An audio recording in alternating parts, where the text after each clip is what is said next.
আলহামদুলিল্লাহ, ঐতিহ্যবাহী যুব সংগঠন, ঐতিহ্যবাহী দিঘির পাড় যুব সমাজের উদ্যোগে আয়োজিত সড়কের বাজার কানাইঘাট সিলেটের পঞ্চম বাৎসরিক 2 দিনব্যাপী ঐতিহাসিক তাফসীরুল কোরআন মাহফিলের আজকের এই রজনীর শেষ অধিবেশনের সম্মানিত মুহতারাম সম্মানিত সভাপতি, উপস্থিত হাজারাত বুজুর্গ উলামায়ে কেরাম, মুরব্বিয়ানে আযম, পর্দার অন্তরালে অবস্থানরত আমার সম্মানিত শ্রদ্ধেয় মা ও বোনেরা, বিশেষ করে আগামী দিনের জাতির দিকপাল, ভবিষ্যৎ জীবনে জাতির কান্ডারি, কলিজার টুকরা ছাত্র তরুণ যুবক বন্ধুগণ, আলোচনার শুরুতেই আমার পক্ষ থেকে সকলকে আন্তরিক মোবারকবাদ শুভেচ্ছা জানিয়ে আল্লাহ পাক রব্বুল ইজ্জত ওয়াল জালালের শাহী দরবারে শুকরগুজার হচ্ছি যে আল্লাহ আজকের এই মোবারক তাফসীরে একত্রিত করেছেন। সবটুকুন ভালোবাসা আবেগ শ্রদ্ধাকে উজাড় করে শুকরগুজার হচ্ছি। সকলে পড়ছি আলহামদুলিল্লাহ। আরে জোরে পড়ি আলহামদুলিল্লাহ। আপনারা সকলে ভালো আছেন? আল্লাহ পাক আমাদেরকে ভালো রেখেছেন বিশ্বাস করি, এবং মনে প্রাণে আশা করছি তিনি ভবিষ্যতে আরো ভালো রাখবেন ইনশাআল্লাহ। সম্মানিত উপস্থিতি, খুব বেশি কথা নয়, কোরআনে কারীমের 13 নম্বর পারা 14 নম্বর সূরা ইব্রাহিমের প্রথম আয়াত আমরা তেলাওয়াত শুনেছি। এই আয়াতে আল্লাহ প্রথমে আলিফ লাম রা বলেছেন, যাকে আমরা চিনি হুরুফে মুকাত্তাআত নামে। তাফসীরের যতগুলা জামে' কিতাব আছে সবগুলাতেই বলা আছে আলোচনার শেষেই বা শুরুতেই যে এর মূল সার আল্লাহ এবং তার রাসূল জানেন। এর অর্থ হলো রাসূল পাক সাল্লাল্লাহু আলাইহি ওয়াসাল্লাম মেরাজে যাওয়ার পরে সাংকেতিক চিহ্নে আল্লাহ অনেকগুলা কথা বলেছিলেন, এর মধ্যে কিছু সাংকেতিক চিহ্ন হচ্ছে হুরুফে মুকাত্তাআত। 2 বন্ধু চায়ের দোকানে বসে গল্প করছে, আরো 20-50 জন বসা। একজন আরেকজনকে বলছে, দোস্ত ওই যে গতকালকে তোর একটা ঘটনা বলছিলাম মনে আছে? তো ও বলতেছে মনে আছে, কিন্তু আরো যে 20 জন ছিলেন কেউ বুঝেননি। এইভাবেই আল্লাহ তার দোস্তকে বলছেন আলিফ লাম রা, দোস্ত মনে আছে ওই যে মেরাজেন ওই কথা বলছিলাম না, এটা ওইটা। এজন্য এটা নিয়ে আমরা কথা বাড়াবো না।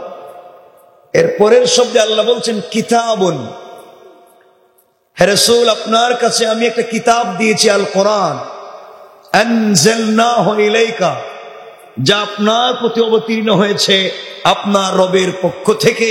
এ কোরআনের কাজ কি? কোরআন দিয়ে কি হবে? আপনি কি কোরআন দিয়ে তাবিজ কবজ করবেন? কোরআন দিয়ে কি মসজিদ মাদ্রাসায় ইমামতি করবেন? কোরআন দিয়ে কি আপনি শবে বরাত আর শবে কদরে খতম করবেন? কোরআন দিয়ে কি রমজানুল মুবারকের তারাবিহের সালাত পড়বেন? আপনি কোরআন দিয়ে কি শুধুমাত্র কেবলমাত্র কেউ মইরা গেলে তার বাড়িতে 10 জন মিলে খতম পড়বেন আর 500 টাকা করে নেবেন? এই জন্য কি আল্লাহ কোরআন দিয়েছেন? আল্লাহ বলছেন লিতুখরিজান নাসা মিনাজ যুলুমাতি ইলান নূর। কোরআন একটা ম্যাগনেটিক লাইট, কোরআন একটা বাস্তবিক চুম্বক। সমাজের যেই জায়গায় অন্ধকার দেখবে, অন্ধকারাচ্ছন্ন সমাজে কোরআন নামক লাইট যদি লাগিয়ে দিতে পারো, অন্ধকার থাকবে না, আলোকিত করে দিবেন কে? আওয়াজ করে বলেন কে? সুতরাং এই কোরআন যা মানুষকে অন্ধকার থেকে আলোর পথ দেখায়, বিপদগ্রস্ত মানুষকে সুপথ দেখায়, জালেমের জুলুম থেকে জাতিকে রক্ষা করে, সমষ্টিগতভাবে জাতীয়ভাবে জাতিকে দ্বীনের পথের আহ্বানী করবার জন্য একনিষ্ঠভাবে একটা সংবিধান যার নাম আল কোরআন। সুতরাং আমরা সে কোরআনের কথা শুনতে বসেছি। আজ কি পৃথিবীর বিভিন্ন জায়গায় এ কোরআনকে নিষিদ্ধ করা হয়, এ কোরআনকে কোথাও জ্বালিয়ে ডাস্টবিনে ফেলে দেওয়া হয়, এ কোরআনকে এই কোরআনের বিধানগুলোকে অস্বীকার করা হয়। বাংলাদেশেও কিছু লোক আছে যারা এই কোরআনের বিধানের কথা শুনলে কষ্ট পায়। তারা যে কোনো ভাবেই ক্ষমতা দখল করতে চায়, যে কোনো ভাবেই এই জাতির গলায় গোলামির শিকল লাগিয়ে দিতে চায়, কিন্তু কোরআনকে পার্লামেন্ট পর্যন্ত নিয়ে যেতে চায় না। মনে রাখবেন, কারা কোরআনকে ভয় পায়? আল্লাহ রাসূল সাল্লাল্লাহু আলাইহি ওয়াসাল্লাম মদিনায় রাষ্ট্র কায়েম করেছেন। তিনি ছিলেন মসজিদের ইমাম, মসজিদে নববীর ইমাম ছিলেন বিশ্বনবী, আকায়ে নামদার, তাজদারে মদিনা, সরকারে কায়নাত রাসূল পাক সাল্লাল্লাহু আলাইহি ওয়াসাল্লাম একদিকে ছিলেন মসজিদে নববীর ইমাম, তিনি ছিলেন সেই মসজিদের খতিব, তিনি ছিলেন সেই মসজিদের মুতাওয়াল্লি, তিনি ছিলেন মদিনা নামক বাজারের ব্যবসায়ী সমিতির সভাপতি, তিনি ছিলেন সেই রাষ্ট্রের রাষ্ট্রপ্রধান, তিনি ছিলেন সেই রাষ্ট্রের সকল সেনাবাহিনীর সেনাপ্রধান। তিনি একাধারে ছিলেন শ্রেষ্ঠ বাবা, একাধারে ছিলেন শ্রেষ্ঠ সন্তান, একাধারে ছিলেন শ্রেষ্ঠ স্বামী, একাধারে ছিলেন শ্রেষ্ঠ ইমাম আর খতিব, একাধারে ছিলেন শ্রেষ্ঠ রাষ্ট্রপ্রধান। সব করেছেন একমাত্র কোরআন দিয়ে। সুতরাং এই বাংলাদেশের ৫৬,০০০ বর্গ মাইলকে যদি এই সুজলা সুফলা শস্য শ্যামলা স্বচ্ছ শুভ্রোজ্জ্বল সোনার বাংলাদেশকে যদি সুন্দর করে গড়ে তুলতে হয়, কোন তন্ত্র মন্ত্র দিয়ে নয়, কোন ব্যক্তির ব্যক্তি চরিত্র দিয়ে নয়, একমাত্র রাসূল পাকের আদর্শ দিয়ে, কোরআনের বিধান যদি পার্লামেন্টে পৌঁছে দেওয়া যায়, এই সমাজে বদমাশি আর নোংরামি থাকবে না। কোরআন এই সমাজকে পরিশুদ্ধ করে দেবে। ঠিক কিনা বলেন? সুতরাং কোরআন আমাদেরকে যে শিক্ষা দিয়েছে, কোরআন আমাদেরকে যেই পথে বলছে, আমরা সেই পথ থেকে ভিন্ন পথে যেতে পারি না। মনে রাখবেন, চলার পথে আঘাত আসবে, নির্যাতন আসবে, জুলম আসবে। শুধু আমরা চলার পথে মনে করবো আর মনে রাখবো হাসবি আল্লাহ, আমাদের জন্য একমাত্র কেবলমাত্র শুধুমাত্র আল্লাহই যথেষ্ট। যুবকেরা, তোমরা ভালো করে জেনে থাকবে, এই পৃথিবীতে দিন জিন্দা করেছেন যুবকেরা। তোমার আমার মতো জওয়ান ছিলেন আলী কাররামাল্লাহু ওয়াজহা, দিন জিন্দা করেছিলেন মাজার মুআউবিস, তালহা, জুবাইর, হানজালা, হামজা, জাফর, খালিদ ইবনুল ওয়ালিদ, আব্দুল্লাহ বিন রওয়াহা। তারাও মদিনা নামক রাষ্ট্র কায়েম করবার জন্য, জালেমদের জুলুম থেকে জাতিকে রক্ষা করবার জন্য জীবন দিয়েছেন, যৌবন দিয়েছেন, রক্ত দিয়েছেন, টুকরা টুকরা হয়েছেন। ইসলাম থেকে পিছপা হন নাই। আমাদেরকে আবার রক্তাক্ত করা হতে পারে, আমরা কোরআনের বিধান থেকে পিছপা হতে পারি? জোরে বলেন, পারি?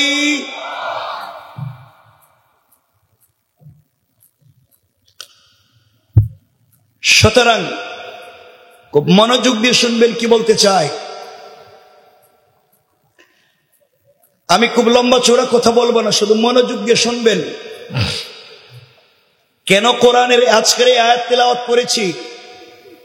শুধুমাত্র যদি এই বিশ্বাস থাকে, পৃথিবীর সকল আমাদের বিরুদ্ধে চলে গেলেও কোরআন আমাদেরকে বাঁচাবে, এই বিশ্বাস যদি থাকে, রব বলেছেন কথা দিলাম সবাই ফেলে দিয়ে গেলেও আমি বাঁচাবই। কে বলছেন? আর জোরে বলেন না। মনোযোগ দিয়ে শুনবেন।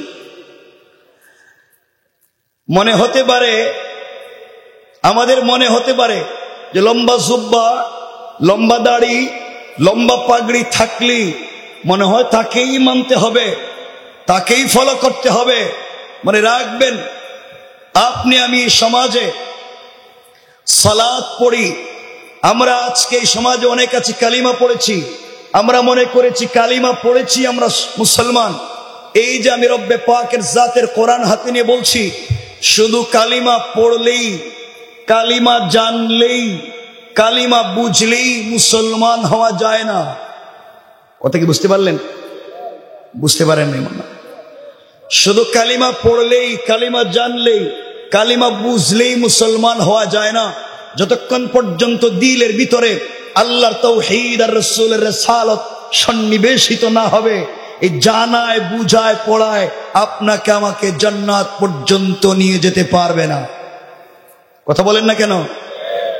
কেন বললাম? যারা ইউনিভার্সিটিতে পড়েছেন, যারা ইউনিভার্সিটিতে পড়ছেন, আপনারা জানেন ইসলামিক স্টাডিজ একটা বিভাগ আছে।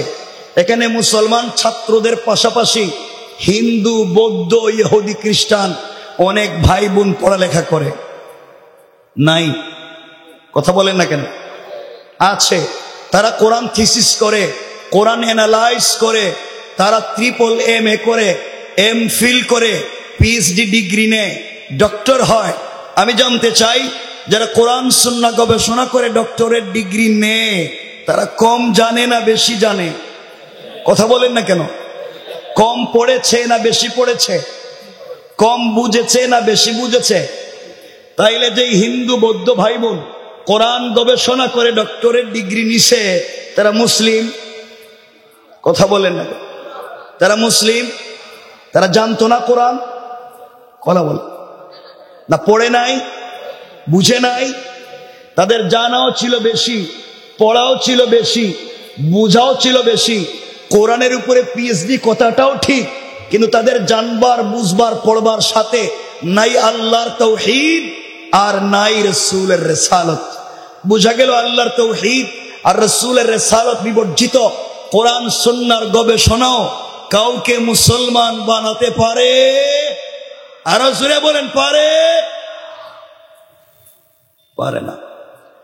অনেকে মনে করতে পারেন আমরা সালাত পড়ি, আমরা নামাজ পড়ি, এই জন্য তো আমরা মুসলিম। মনে করতে পারেন। আমি আবারও আল্লাহ পাকের জাত ও সিফাতের নামে শপথ করে বলছি, শুধু সালাত পড়লেই মুসলিম পরিচয় দিয়ে জান্নাতে যাওয়া যাবে না। শুধু সালাত পড়লেই জান্নাতে যাওয়া যাবে না। আমার রাসূল সাল্লাল্লাহু আলাইহি ওয়াসাল্লামের পিছনে অনেকেই সালাত পড়েছে, মাঝে মাঝে ইকামত দিয়েছে, রাসূলের দস্তারখানে খাবার খেয়েছে, রাসূলের কপালে চুম্বন করেছে, রাসূলের হাত ধরে মদিনার বাজারে ঘুরে বেরিয়েছে। রাসূলের দাড়ির চাইতে তার দাড়ি লম্বা ছিল, রাসূলের জুব্বার চাইতে তার জুব্বা লম্বা ছিল, রাসূলের পাগড়ির চাইতে তার পাগড়ি লম্বা ছিল।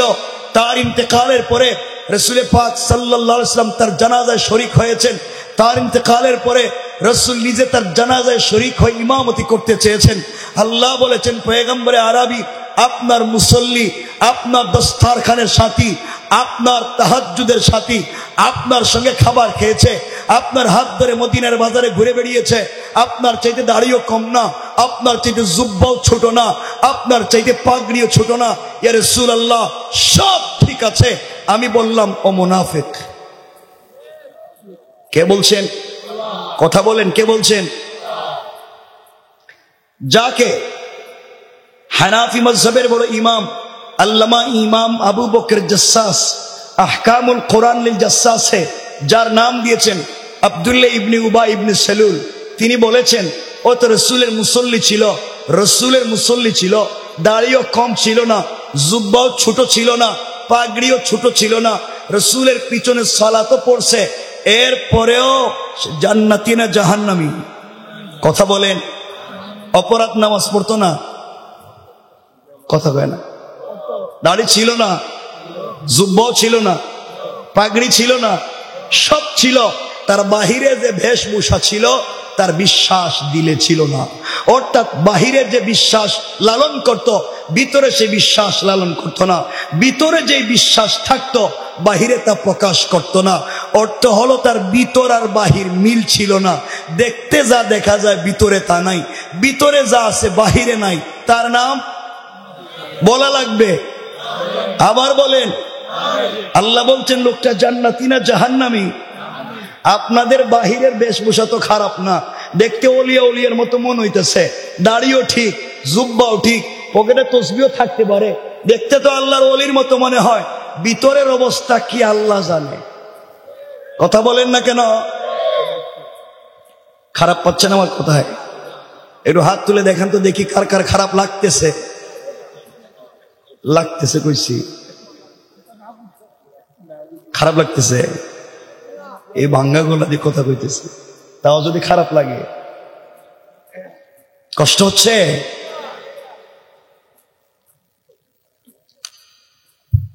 শুধু শোনেন, তাহলে এই ছোট ছোট কথাগুলো বুঝলে সামনের আসলে মূল বিষয়টা বুঝতে পারবেন। তাহলে পরিষ্কার হয়ে গেলে শুধু ভাবভঙ্গি থাকলেই হবে? ভাবভঙ্গি থাকলেই হবে? মনে রাখবেন, আপনার ভিতর যদি ঠিক থাকে, বাহিরে যদি জুব্বা নাও থাকে, বাহিরে যদি পাগড়ি নাও থাকে, বাহিরে যদি তাসবিহ নাও থাকে, ভিতরে যদি বিশ্বাস রবের প্রতি থাকে, রসুলের রিসালাতের বিশ্বাস যদি ভিতরে থাকে, আপনি জান্নাতি।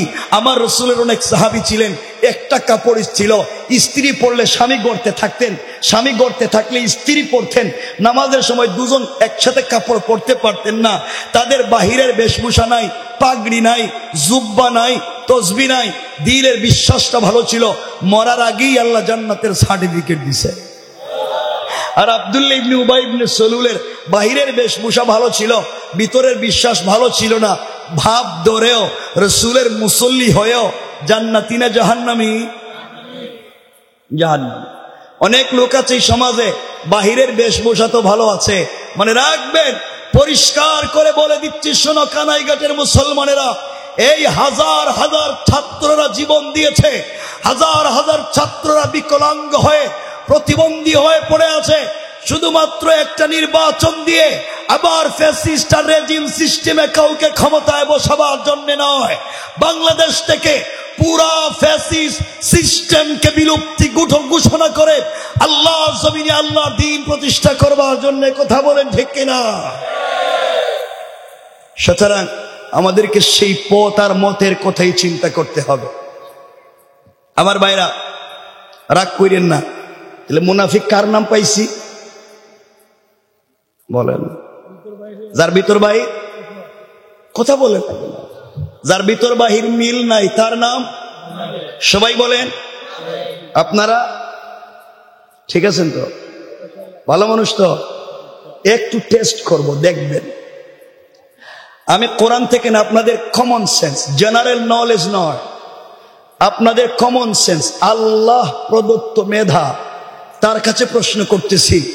আপনারাই বলতেছেন যার ভিতর বাহির মিল নাই, যার কাজে কর্মে মিল নাই, তার নাম মুনাফিক।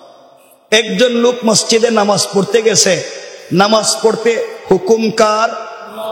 তরিকা কার? রসুলের। অজুতে হুকুম কার? বলেন না কার? তরিকা কার? মসজিদের ডান পা দিয়ে প্রবেশ করা হুকুম কার? তরিকা কার? মসজিদে লোকটা ঢুকলো, ঢুকে হাত বাঁধলো, সালাত পড়লো, সালাত পড়া হুকুম কার? তরিকা কার? নামাজে দাঁড়িয়ে আমরা আগে সূরা ফাতিহা পড়ি না অন্য সূরা পড়ি? হুকুম কার? তরিকা কার? নামাজে আগে রুকু দিই না সেজদা দিই? হুকুম কার? তরিকা কার? আমরা নামাজে আগে ডান দিকে সালাম ফিরাই না বাম দিকে? হুকুম কার? তরিকা কার? তাহলে বোঝা গেল, নামাজে মসজিদে গিয়ে মসজিদ থেকে বের হওয়া পর্যন্ত মসজিদে যত কাজকর্ম করছি, সকল কাজে কর্মে চেষ্টা করছি পূর্ণাঙ্গ আল্লাহর হুকুম এবং রসুলের তরিকা। কথা বলেন না কেন? তাহলে যেই মুসল্লি মসজিদের নামাজ পড়ছে আল্লাহর হুকুম আর রসুলের তরিকায়, এই মুসল্লি মসজিদ থেকে বাইর হইয়া বাজারে ব্যবসা করে ওজনে কম দেয় কার তরিকায়? কথা বলা লাগবে। তাহলে যেই মুসল্লি মসজিদে নামাজ পড়ছে আল্লাহর হুকুম রসুলের তরিকায়, বলেন তো এই কোরআনে বাজারের ব্যবসা আল্লাহর হুকুম রসুলের তরিকা আসেনি? বলেন আছে? তাহলে মসজিদে হুকুম মানছে কার? তরিকা মানছে কার? আর ব্যবসায় ওজনে কম দিছে, হুকুম মানছে কার? কার? তাহলে মসজিদের কাজে বাহিরের কাজে মিল আছে? বলেন। যার ভিতর বাহির মিল নাই তার নাম? বলেন। আবার বলেন। এগুলা যারা এলাকায় করে, যারা ওজনে কম দেয়, যারা এক নাম্বার জিনিস দেখাইয়া 2 নম্বর বিক্রি করে, যারা সামনে ভালো করে সবজি ধুইয়ার ভিতরে পচা সবজি রাইখা দেয়, যারা 3 মাস আগের ইলিশ মাছ এই মাত্র নদী থেকে তুলছে কইয়া বিক্রি কইরা দেয়, তো বলেন তো এর নামাজ মসজিদে ইবাদত বাহিরের কাজে মিল আছে? যে হাজী সাহেব মসজিদে তসবিহ পড়লেন, ওই হাজী সাহেব নিজের ছেলে আর মেয়ের বিয়ের সময় গায়ে হলুদ করে। কথা বলেন না কেন?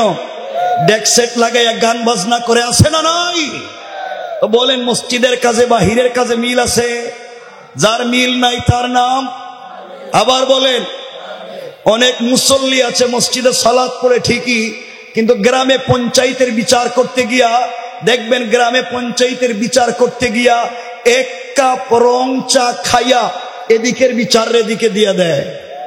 কথা বলেন, আবার বলেন। হাতে 500 টাকা দরাইয়া দিলে পুরা বিচার শুদ্ধা খায়া ফেলায়। 1000 টাকা দরাইয়া দিলে ইসলামী আন্দোলনের কর্মীর বিরুদ্ধে থানায় গিয়া নালিশ করে, আছে না নাই? বলেন যে মসজিদে নামাজ পড়লো যেই তরিকায় আর বাহিরের কাজ করলো যেই তরিকায় মিল আছে? আবার বলেন আছে। যার মিল নাই তার নাম, আবার বলেন। বুঝতে পারছেন না? এবার আপনাদের অবস্থা কি এখন দাঁড়াইতেছে চিন্তা করে। জিনা কি তা এটা কিন্তু ভালো না, জিনা কর। আমার বন্ধুগণ, কথাগুলো এভাবেই বুঝবেন। অনেক লোক আছে এলাকায়, কেউ রাগ করবেন না, আমি কি আসছিলাম কখনো? অনেক লোক আছে এলাকায় যারা ভিলেজ পলিটিক্স করেন, এলাকার রাজনীতি করেন, এলাকার মডল, এলাকার মাতবর, এলাকার বিচারী, পঞ্চায়েতের বড় মুরব্বী, কোনো কাজ কাম নাই, ছেলে মেয়েও কোনো জায়গায় কাজ কাম করে না। দেখবেন লঙ্গিও সাদা, শার্টও সাদা, আয়রনও ভালো, পারফিউমও ভালো, বাজার থেকে দামি দামি খরচ করে বাড়িতে নিয়ে যায়। ওর ইনকামের কোনো সোর্স নাই। ইনকাম হইল গ্রামে 2 জন দিয়ে মাইল লাগাইয়া দেওয়া। এর কাছ থেকেও 500 লয়, এর কাছ থেকেও 500 লয়। এর দিনে বুদ্ধি দে, এর রাত্রে বুদ্ধি দে, আবার জুমার নামাজে সবার সামনে থাকে। আল্লাহ কই কিও বাটপা। কথা বলেন না কেন? এগুলো আছে না নাই? আর ভাব ধরছে। সমাজ কত নোংরা।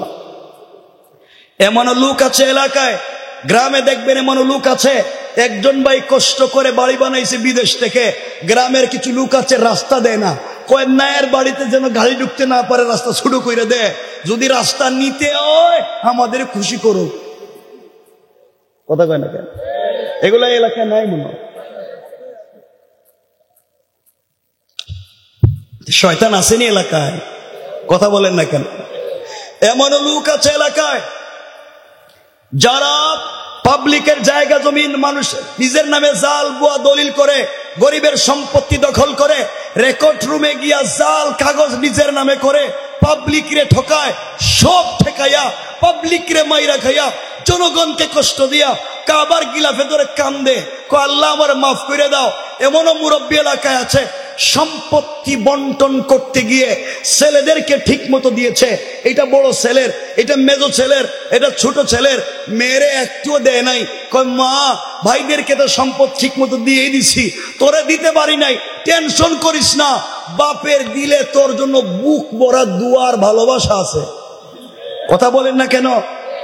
আপনি যদি এই পৃথিবীতে, আবারও বলছি এই পৃথিবীতে টাটকা নির্ভেজাল ফরমালিন ছাড়া যদি কোনো শয়তান দেখতে চান, যেই ব্যক্তি ছেলেদেরকে সম্পত্তি দিয়া কয় মেয়ে তোর জন্য বুকে দোয়া আছে, মনে রাখবেন এটা নির্ভেজাল ফরমালিন ছাড়া শয়তান। কথা বলেন না কেন? তুমি নিজের মেয়েরে ঠকাইছ, তোমার দোয়া কবুল করতো কেডা? চিন্তা করেন কত বড় শয়তান। নিজের মেয়েরে ঠকাইছে, আল্লাহর কাছে নাকি হের দোয়া কবুল হইব। এগুলো সমাজে নাই। এই জন্য আয়াত পড়েছি, লিতুখরিজান নাস মিনাজ যুলুমাতি ইলান নূর। এই অন্ধকারাচ্ছন্ন সমাজকে আলোকিত করতে গেলে Old Testament, New Testament, Gospel, Bible, Gita, Veda, Tripitaka কোন জিনিস দিয়ে এই সমাজের মানুষের চরিত্রের পরিবর্তন হবে না। সমাজের মানুষের চরিত্রের পরিবর্তন করতে পারে একমাত্র কেবলমাত্র আল কোরআন। কথা কি বুঝলেন? তাহলে শয়তান কই আসেনি এলাকায়? এখানে কেউ আসেনি বাবা সুদ খাও? নাই। এখানে কেউ আসেনি ঘুষ খাইয়া বিচার করো? থাকলে একটু হাত দেখাও না, একটু তুলো হাত, বরকতি হাতটা একটু দেখতে লই। সব ভালো মানুষ, কি ভদ্র, নিজেই জানে কত নম্বর ভদ্র। কথা বলেন না কেন? কথাগুলো শুনেন কি বলতে চাই। ভালো মাশাআল্লাহ বসে গেছেন, ভালো লাগতেছে। একজন যদি উঠেন আমলা বুঝাইতেছেন আপনি এই কাম উঠলি।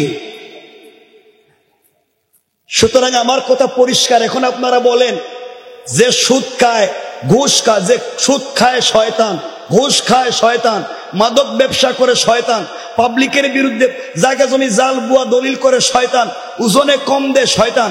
এলাকায় আসে না নাই? কিন্তু আমার কষ্ট জানেন আরেক জায়গায়। আপনারা শয়তান মারতে যান মক্কায়, 8 লাখ 10 লাখ খরচ করে হজে যায়। হজে গিয়া জামারাতে শয়তানরে কঙ্কর মারে, ফাতর মারে, মারেনি? কথা বলেন না কেন? দেখছেননি মারে? যে শয়তান মারে ফাতর, 10 লাখ খরচ করে। গত হজের আগের হজে দেখলাম এক হাজি সাহেব হজে গিয়া জামারাতে শয়তানরে পাথর মারতেছে। মারতে মারতে বুঝতে রাগ উঠে গেছে গা, জুতা খুললে মারতেছে। ও শয়তান পুরো এলাকায় মাইল লাগাইয়া রাখছিস, আর এখানে বসে রয়েছে জুতা দিয়ে মারতেছে। আমি আপনাদের কাছে জানতে চাই, যেই শয়তানরা 10 লাখ খরচ করে মক্কায় জুতা দিয়ে মারতে গেছেন, এই শয়তান আপনাদের বৃহত্তর কানাইঘাট এলাকায় সুদের কারবার করছে। এই শয়তান আইছিল এখানে, মক্কা থেকে আইছিল, তো কিছু কইলে হের উপরে দোষ দেয়। যেই শয়তানের সুদের কারবার করে, এটা মক্কায় না এলাকায়?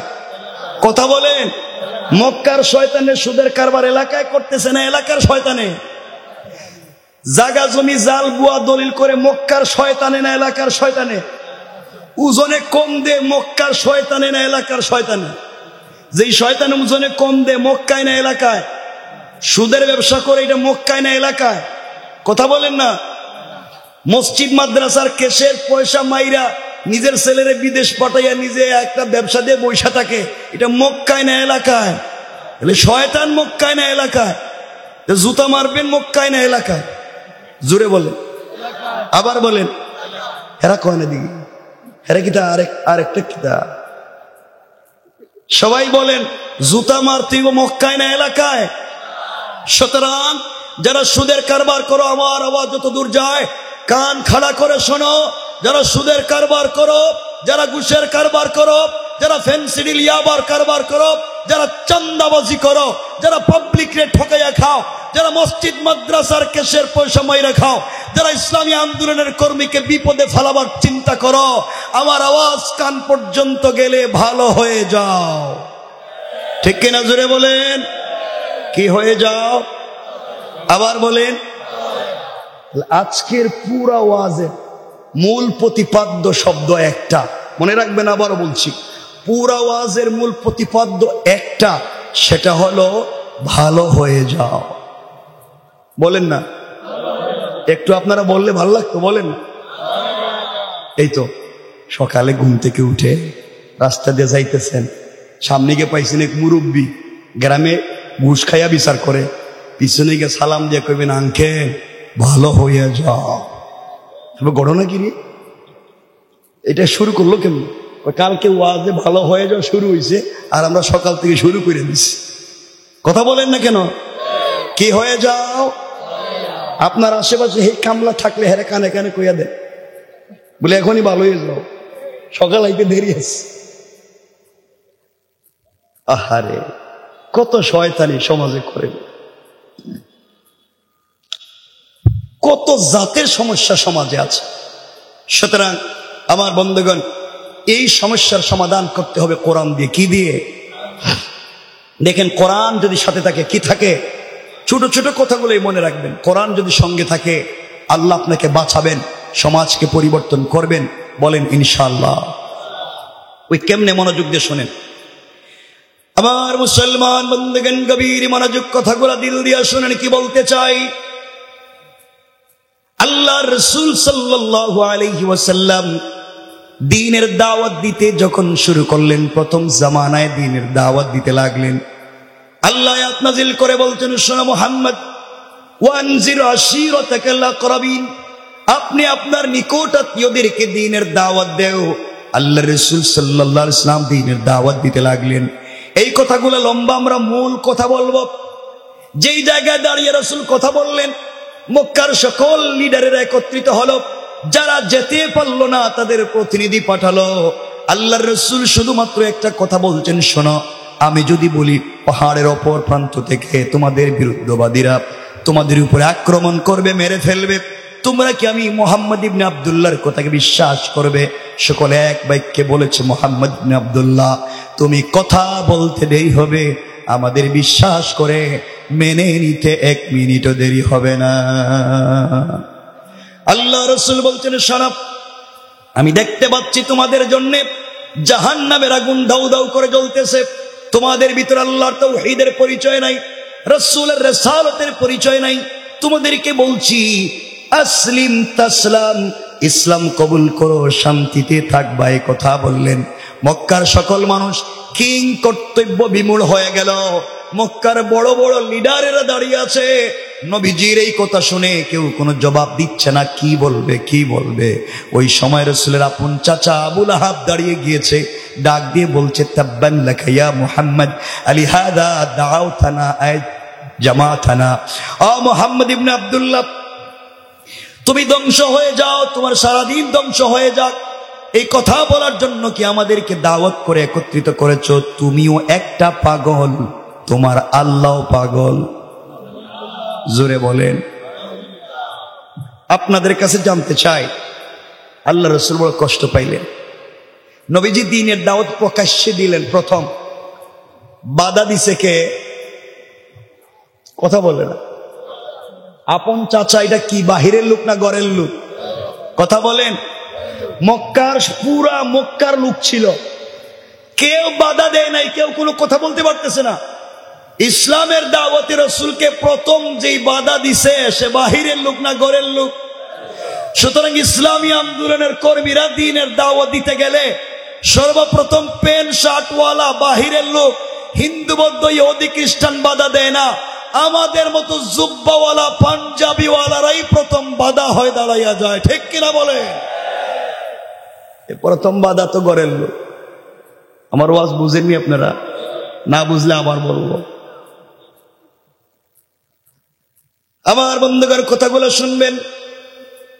আল্লাহর রাসূল সাল্লাল্লাহু আলাইহি ওয়াসাল্লাম বাড়িতে পৌঁছে গেলেন, চোখের পানি ছেড়ে কাঁদলেন। গভীর রজনীতে আল্লাহর কাছে চোখের পানি ছেড়ে ডাক দিয়া বলেছেন, আল্লাহ, দ্বীনের দাওয়াত দিয়েছি, আমার চাচা আমাকে গালি দিয়েছে, পাগল বলেছে, আমাকে মারবার জন্য হাতে পাথর নিয়েছে। আল্লাহ তাআলা, আমার যায় আসে না, আমার ব্যথা লাগে নাই, আমার কষ্ট লাগে নাই, আমাকে মেরে ফেললে যায় আসে না, কিন্তু তোমাকে পাগল বলেছে, আমার সহ্য হয় না। আমি মুহাম্মদ বরদাস্ত করতে পারি না তোমাকে কেউ গালি দিলে। আওয়াজ হলো, আল্লাহ জানিয়ে দিলেন, কলিজার টুকরা বন্ধু আমার, কেউ যদি আমি আল্লাহকে গালি দেয় আমার যায় আসে না, আমার কোরআনের বিরুদ্ধে যদি চলে যায় আমার যায় আসে না। কারণ যা মন চায় করো, ওয়াত্তাকু ইয়াওমান তুরজাউনা ফীহি ইলাল্লাহ সুম্মা তুওয়াফা কুল্লু নাফসিন মা কাসাবাত ওয়া হুম লা ইউজলামুন। যা মন চায় করো, আমার কাছেই ফিরে আসা লাগবে, হিসাব দেওয়া লাগবে, ওই দিন জুলুম করব না। ফামান ইয়ামাল মিসকালা যাররাতিন খায়রান ইয়ারা, সরিষার দানা পরিমাণ ভালো কাজ করলে হিসাব নিব। ওয়া মান ইয়ামাল মিসকালা যাররাতিন শাররান ইয়ারা, সরিষার দানা পরিমাণ খারাপ কাজ করলে হিসাব নিব। বন্ধু, টেনশন করো না, আমাকে গালি দিলে আমার যায় আসে না, কিন্তু কলিজাত থেকে যাকে আমি হাবিবুল্লাহ বানিয়েছি, আমার বন্ধুকে যদি কেউ গালি দেয় আমি আল্লাহ বরদাস্ত করতে পারি না। আল্লাহু আকবার। লম্বা আলোচনা, আমরা আলোচনা করে ছোট ছোট করে শুধু মূল বিষয়টা বুঝাবো। মূল বিষয়টা কি মনে আছে তো? কোরআন সাথে থাকলে কেউ কিছু করতে পারবে? বাঁচাবেন কে? জোরে বলেন না। এটা মনে রাখবেন। আপনারা তো কত তাবিজ কবজ নেন, কোরআনটা বুঝে। আল্লাহ রাব্বুল ইজ্জত ওয়াল জালাল সূরা লাহাব নাজিল করলেন, আমাদের আপত্তি নাই। তাব্বাত ইয়াদা আবি লাহাব বলছেন, আমাদের আপত্তি নাই। আবু লাহাব ধ্বংস, আবু লাহাবের সন্তান সম্পত্তি ধ্বংস হয়ে গেছে বা হয়ে যাবে। আল্লাহ বললেন আমাদের আপত্তি নাই, কারণ আবু লাহাব আল্লাহর রাসূলকে গালি দিয়েছে। কিন্তু আল্লাহ কোরআনের ওই সূরার মধ্যখানে একটা আয়াত নাজিল করলেন।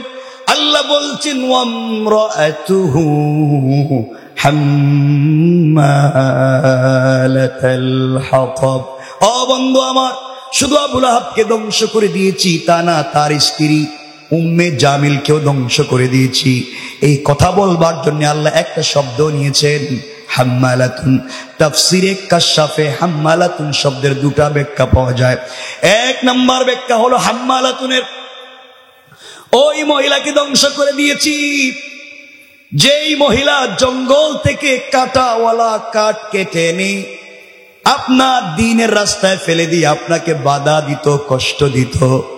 ওই কাঁটাওয়ালা কাঠ বহনকারিণী মহিলাকে ধ্বংস করে দিয়েছি। দুই নম্বর হাম্মালাতুন শব্দের ব্যাখ্যা ওই মহিলাকে ধ্বংস করে দিয়েছি যেই মহিলা ঘরে ঘরে গিয়ে আপনার বদনাম করত, গীবত শিকায়াত করত, অন্তরের ভিতরে মানুষের প্রতি খারাপ ধারণা পোষণ করে রাখত। হাম্মালাতুন খারাপ ধারণা পোষণকারিণী মহিলাকে আমি আল্লাহ ধ্বংস করে দিয়েছি।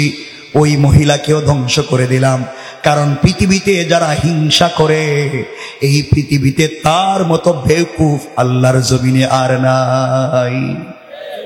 মনে রাখবেন, হিংসুক মুশরিকের মতো, কামিসলিল মুশরিক, হিংসুক মুশরিকের মতো। আল্লাহ বলছেন এই লাইলাতুন নিসফে মিন শাবান যে গেল সবাইরে মাফ করে দিবেন, ইল্লা লিমুশরিকিন আও মুশাহিন, মুশরিককে মাফ করবেন না। আর হিংসুক অন্তরে যারা বিদ্বেষ লালন করে এদেরকে মাফ করবেন না। কিন্তু হুজুরদের ভিতরে আজকাল কি হিংসা নাই? না, নাই নাই, আসেনি। খারাপ পাইলেন আমার কথায়? আপনারা খারাপ না, আমরাই তো খারাপের শেষ নাই। কথা কথা চলে আসতেছে, মাআযাল্লাহ সব না।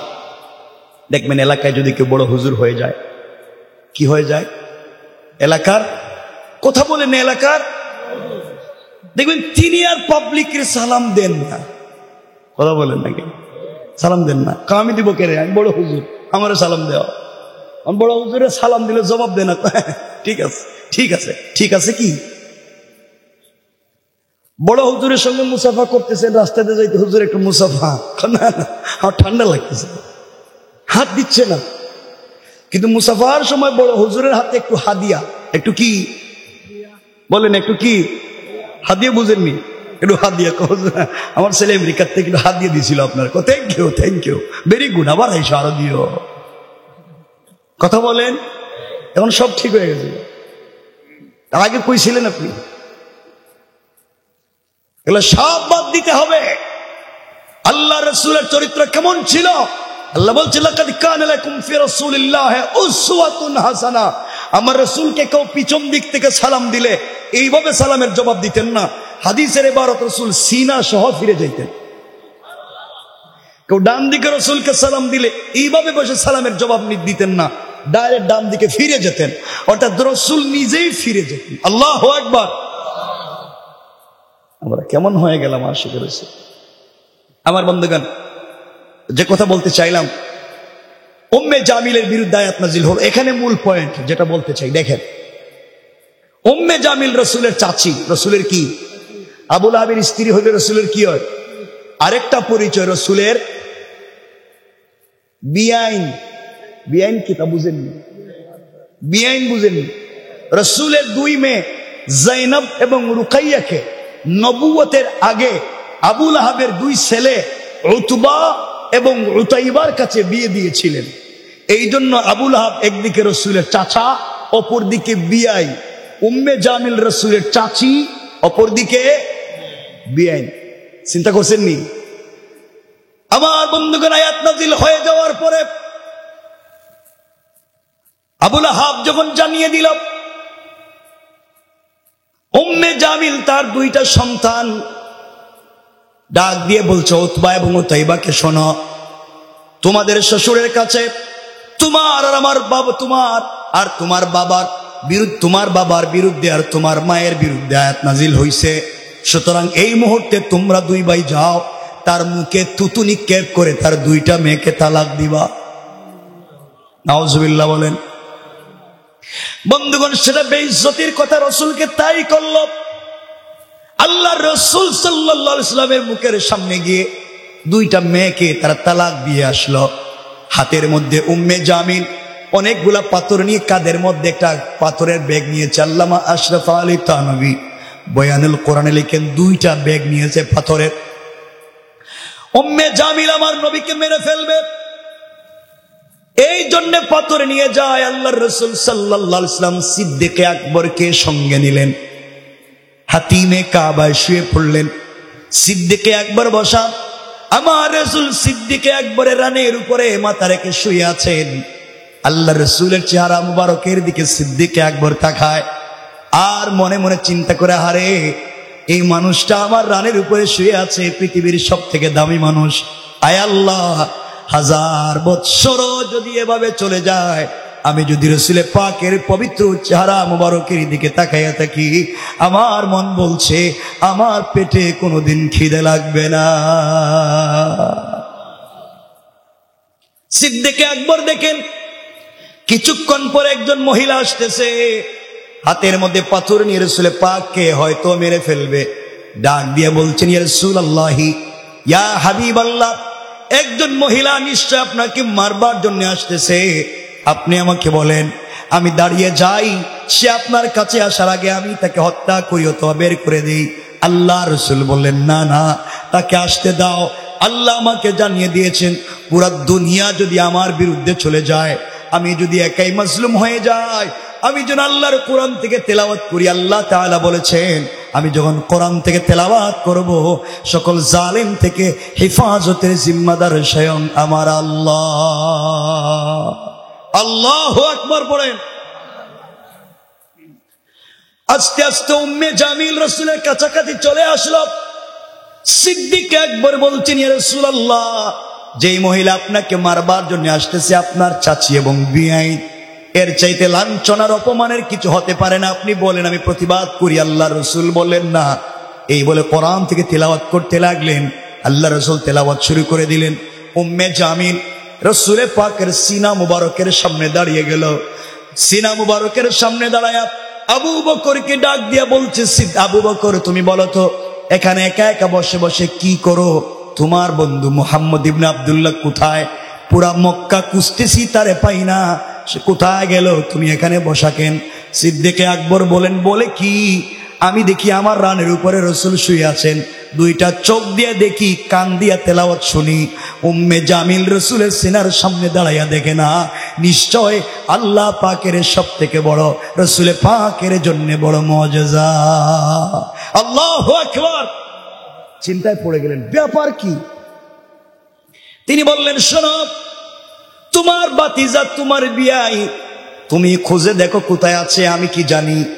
উম্মে জামিল খুঁজতে লাগলো, পুরা কাবাগর খুঁজে কোথাও না পেয়ে আবার রাসূলে পাকের সামনে দাঁড়ায়া বলছি, আবু বকর, খুঁজলাম, পাইলাম না, তারে জানাইয়া দিও আমি ওয়াদা করেছি, শপথ করেছি সৃষ্টিকর্তার নামে, কাবার ঘরের ভিতরে গিয়া আমি শপথ করেছি তাকে না মারা পর্যন্ত খাবার মুখে দিব না। সিদ্দিক আকবর মনে মনে বলে, তুই মারবি, রাসূলরে তো চৌকেও দেখিস না। কথা বলিস না কেন? আওয়াজ কথা বলেন, জোরে বলে, ঠিক না? তুই রাসূল সামনে এটাই দেখতেছিস না, মারবি কেমনে? বাঁচাইছেন কে? কিসের মাধ্যমে? না তাবিজ দিয়া? দিয়ে দিন 500 টাকা দিয়ে তাবিজ। তাবিজের তো অভাব নেই। হুজুরের কাছে গিয়া কো, হুজুর, আমার তো বল্টুর মেয়ের সাথে প্রেম ছিল, কিন্তু ওর মা বাপ রাজি না, মেয়েটা রাজি, এমন একটা তাবিজ দেন, সব রাজি হয়ে যায়।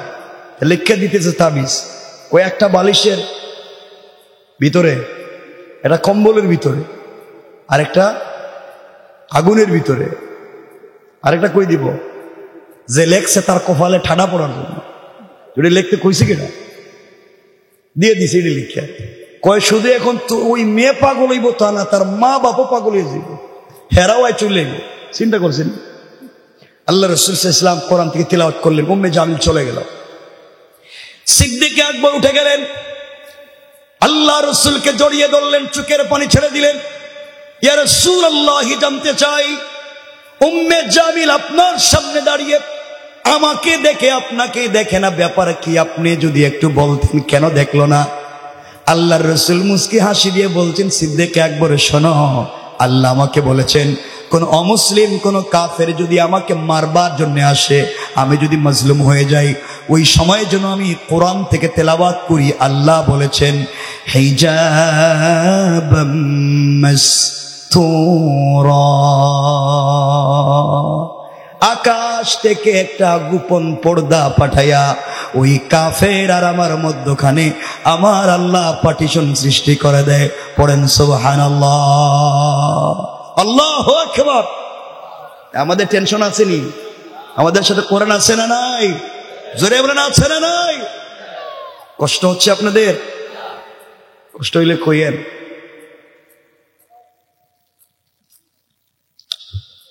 বলবো আরো কিছু কথা সামনে, মনোযোগ দিয়ে শুনেন। আমার বন্ধুগণ, কথাগুলো দিল দিয়ে শোনো কি বলতে চাই। তাহলে এতক্ষণে বুঝাতে পারলাম কোরআন সঙ্গে থাকলে আমাদের কোনো বিপদ নাই। এবার আপনাদেরকে সরাসরি দেখাবো যে আল্লাহ রসুলকে পুরা পৃথিবীর মানুষ কাফেরেরা ঘিরে ফেলেছে, বাঁচবার কোনো পথ নাই, চতুর্দিক থেকে তীর আর নেজা। আল্লাহ রসুল তিলাওয়াত করলেন, আল্লাহ তাআলা তাকে বাঁচাইয়া দিয়েছে। সে 1 মিনিটে বোঝাবো। আল্লাহ রসুল যেদিন হিজরত করে মক্কা থেকে মদিনায় যাবেন, আমরা ঘটনা বলবো না। আল্লাহ রসুল গভীর রজনীতে শুয়ে আছেন, জিবরিল আমিন হাজির হয়ে সালাম দিয়ে বলছেন, ইয়া রাসূলুল্লাহি, ইয়া হাবিবাল্লাহ, পয়গম্বরে আরবি, আপনি উঠে যান, আপনি রেডি হয়ে যান, আপনাকে ইয়াসরিবের দিকে, খেজুর বাগানের দিকে, মদিনার দিকে হিজরত করবার নির্দেশ দিয়েছেন স্বয়ং আল্লাহ তাআলা। আমার রাসূল উঠে গেলেন, 2 রাকাত সালাত পড়লেন। কথাটা আবার মনে রাখবেন, রাসূল কি করছেন, কারণ আলোচনার শেষে এই কথাটা নিয়ে আসব। আর আমার রাসূলকে জিবরিল আমিন জানিয়ে দিয়েছেন, ইয়া রাসূলুল্লাহি, আল্লাহ আপনাকে একটা তাসবিহ পড়তে বলছেন। জিবরাইল, কি তাসবিহ পড়ব? আল্লাহ বলছেন জবানে শুধু আপনি পড়েন, আস্তাগফিরুল্লাহ, আস্তাগফিরুল্লাহ, আস্তাগফিরুল্লাহ।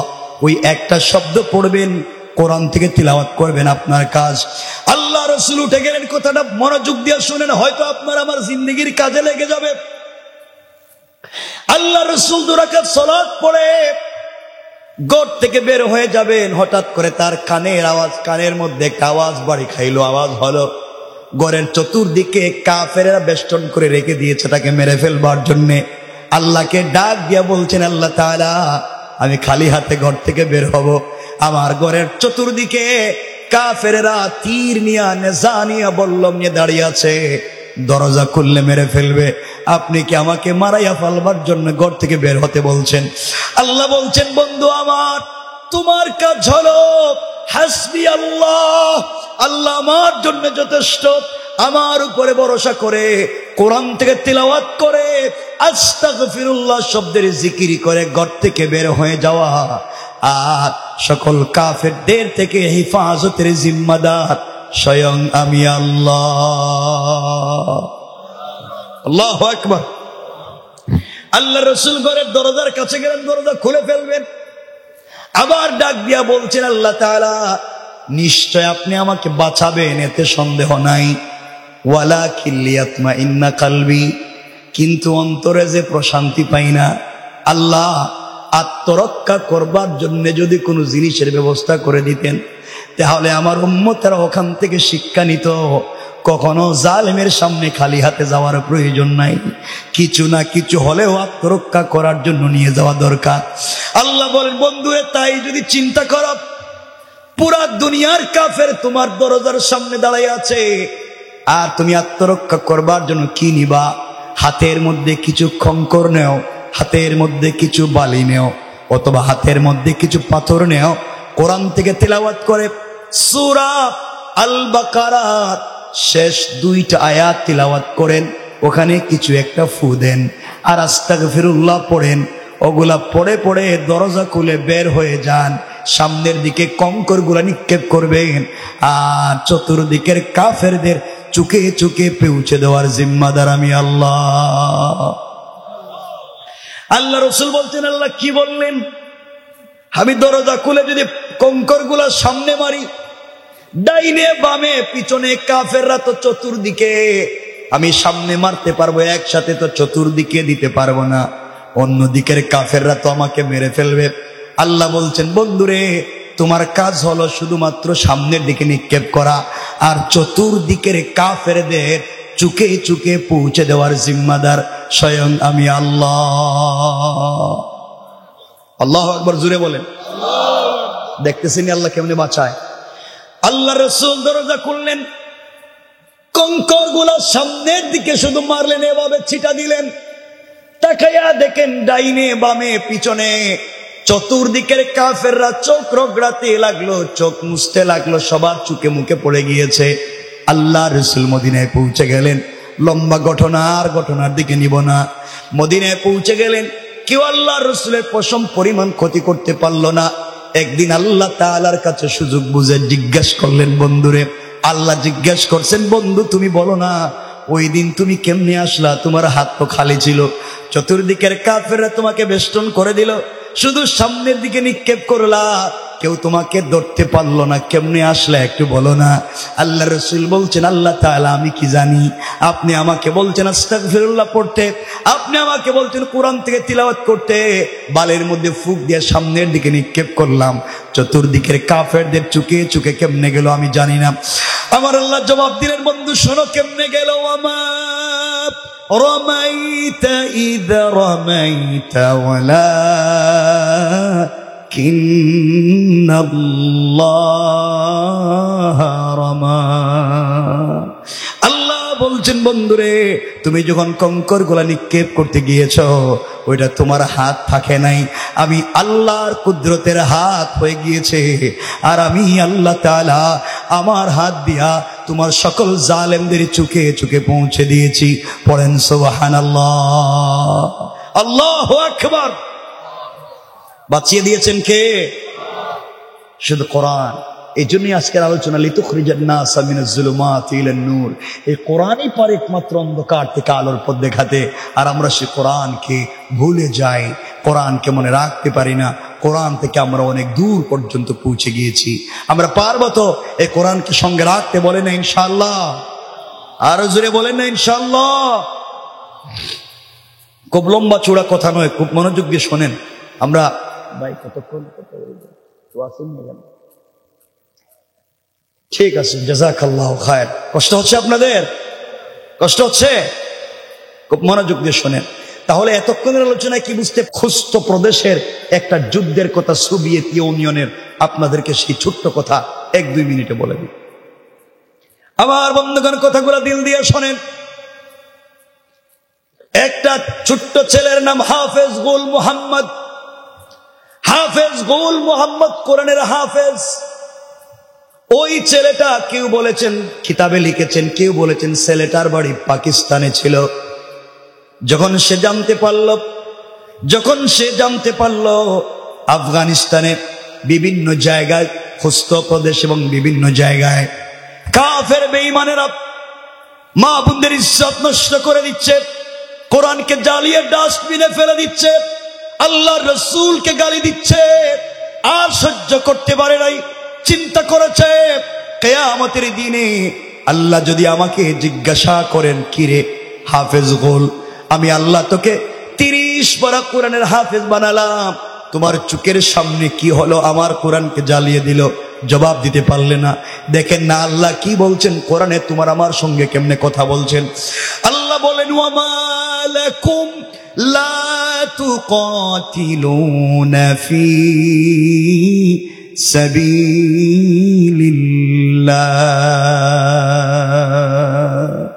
আল্লাহ বলেন, কি হয়েছে তোমাদের? তোমরা কেন কিতাল করো না? তোমরা কেন যুদ্ধ করো না আল্লাহর রাস্তায়? কার পক্ষে কার বিপক্ষে? আল্লাহ বলেন, ওয়াল মুস্তাদআফিনা মিনার রিজালি ওয়ান নিসাই ওয়াল উইলদান। যেই দেশের বৃদ্ধ বৃদ্ধা, যেই দেশের নারী পুরুষ, যেই দেশের ছোট্ট ছোট্ট বাচ্চারা নির্যাতনের শিকার হয়ে কোরআনের কথা পর্যন্ত যেই দেশে বলা যায় না, যেই দেশে তাকবীরের ধ্বনি দেওয়া যায় না, যেই দেশে পর্দা করে মা বোনেরা চলতে পারে না, যেই দেশের যুবকেরা ইউনিভার্সিটিতে দাঁড়িয়ে রেখে গেলে জঙ্গি বলে দেয়, যেই দেশের যুবকেরা টাকনুর উপরে প্যান্ট পরলে জঙ্গি সন্ত্রাসী ট্যাগ লাগিয়ে দেয়, তারা ডাক দিয়ে আল্লাহকে বলছে, আল্লাযীনা ইয়াকুলুনা রব্বানা আখরিজনা মিন হাদিহিল কারয়াতিজ যালিমি আহলুহা। আয় আল্লাহ তাআলা, হে আমাদের রব আখরিজনা, আমাদেরকে বের করে নিয়ে আসেন মিন হাদিহিল কারিয়াতিজ যালিমি আহলুহা, যে এলাকার, যেই শহরের, যেই দেশের সবগুলো মানুষ জালেম, যেখানে কোরআনের কথা বলা যায় না, কোরআন নিয়ে চলা যায় না, ওখান থেকে আমাদেরকে বের করে নিয়ে আসো। আর সহ্য হয় না, থাকতে পারি না। আয় আল্লাহ তাআলা, এরপরেও যদি রাখতে হয় তোমার কাছে দুইটা জিনিস চাইলাম, দুই জিনিস যদি আমাদেরকে দেও, তাহলে এই জালিমের রাষ্ট্রে মাজলুম হইয়া নয়, আমরা বিজয় নিয়ে থাকতে পারবো। এক নাম্বার, ওয়াজআল লানা মিন লাদুনকা ওয়ালিয়া। আয় আল্লাহ তাআলা, আমাদের জন্য একজন লিডার পাঠাইয়া দাও, আমাদের জন্য একজন নেতা পাঠাইয়া দাও, আমাদের জন্য একজন রাহবার পাঠাইয়া দাও। ওই রাহবারের নেতৃত্বে আমরা জালেমের বিরুদ্ধে আন্দোলন গড়ে তুলবো, তোমার জমিনে তোমার দিন কায়েম করব। আমাদের জন্য একজন লিডার পাঠাইয়া দাও। আয় আল্লাহ তাআলা, শুধু লিডার দিলে হবে না, কারণ রাসূলে পাককেও তুমি উহুদ বদরের যুদ্ধের লিডার বানিয়েছিলা, এরপরেও তুমি সাহায্য দিয়েছো। আল্লাহ, আমাদেরকে লিডার দিলে হবে না, সাহায্যের প্রয়োজন। পরের শব্দে আল্লাহর কাছে তারা বলছে, ওয়াজআল লানা মিন লাদুনকা নাসীরা। আয় আল্লাহ তাআলা, লিডার দিলে হবে না, আমাদের জন্য তুমি সাহায্য পাঠাইয়া দাও। আল্লাহু আকবার। কোরআন কিভাবে কথা বলছে আমাদের সাথে। আল্লাহ জবাব দিচ্ছেন পরের আয়াতে, অর্থাৎ বাম পৃষ্ঠার প্রথম আয়াতে আল্লাহ জবাব দিলে, শুনছি তোমাদের কথা, এবার শোনো। الذين آمنوا يقاتلون في سبيل الله। তোমরা চিন্তা করেছো কেউ তোমাদের সাহায্য করবে না? মনে রাখবা, যারা মুমিন, যারা সত্যিকার অর্থে ইমানদার হয়েছে, আমার পথে চলে, নিশ্চয় তোমাদেরকে তারা সাপোর্ট দিবে, সহযোগিতা করবে। আর যদি দেখো এর দাড়ি আছে, জুব্বা আছে, পাগড়ি আছে, পাঞ্জাবি আছে, এরপরও তোমাদের পক্ষে যুদ্ধ করে না, ওরা কারা? আল্লাহ বলেন, ওয়াল্লাযীনা কাফারু ইউকাতিলুনা ফি সাবিলিত তাগুত। আর যদি দেখো তোমাদের পক্ষে আসে না, নামাজের কথা বলে, দাড়িও আছে, পাগড়িও আছে, জুব্বাও আছে, মনে করবে তারা মুসলমানদের পক্ষে নয়, তারা হলো এই জমিনে তাগুতের দালাল। কোন ঠিক কিনা? এবার মুসলমানরা বলছে, আল্লাহ তোমরা জামু কই? আল্লাহ জবাব দিচ্ছেন, শুনো, রাগ করে বলছেন আল্লাহ, ফাকাতিলু আউলিয়া শাইতান। ও মাজলুমেরা, তোমরা যুদ্ধ করো, প্রতিরোধ গড়ে তুলো আউলিয়া আর শয়তান, শয়তানের লিডারদের বিরুদ্ধে। আল্লাহ এখানে বলেন নাই ফাকাতিলু শয়তান, তোমরা যুদ্ধ করো হিন্দু, বৌদ্ধ, ইহুদি, খ্রিস্টান তাদের বিরুদ্ধে বলেন নাই, নাস্তিকের বিরুদ্ধে যুদ্ধ করে এটা বলেন নাই। আল্লাহ বলছেন তোমরা প্রতিরোধ করো আউলিয়া আর শয়তান, তাদের লিডারের বিরুদ্ধে। আল্লাহর কাছে মুসলমানটা বলছে, আল্লাহ আমরা তো ছোট মানুষ, এদের বিরুদ্ধেই পারি না, লিডারের বিরুদ্ধে কেমনে পারবো? আল্লাহ আশ্বস্ত করে পরের শব্দে বলতেন, শুনে রাখো, চিন্তা করো না, লিডারেরা যত ষড়যন্ত্র করুক, আল্লাহ বলছেন পরের শব্দে, ইন্না কাইদাশ শাইতানি কানা দাঈফা। কারণ কাফের বেঈমানেরা যত কুটো কৌশল করুক না কেন, সবগুলা আমি আল্লাহর কাছে মশা মাছির গড়ের চাইতে আরো বেশি দুর্বল। কোন সুবহানাল্লাহ। আমার বন্ধুগণ, যে কথা বলতে চাইলাম, লম্বা করতে চাই না, হাফিজ গোল মোহাম্মদ ডাক দিয়ে বলতেছে, আল্লাহর কাছে চিৎকার করে বলছে, আল্লাহ তাআলা কি করব, আমি তো ছোট্ট একটা হাফেজ, আমি যেতে চাই।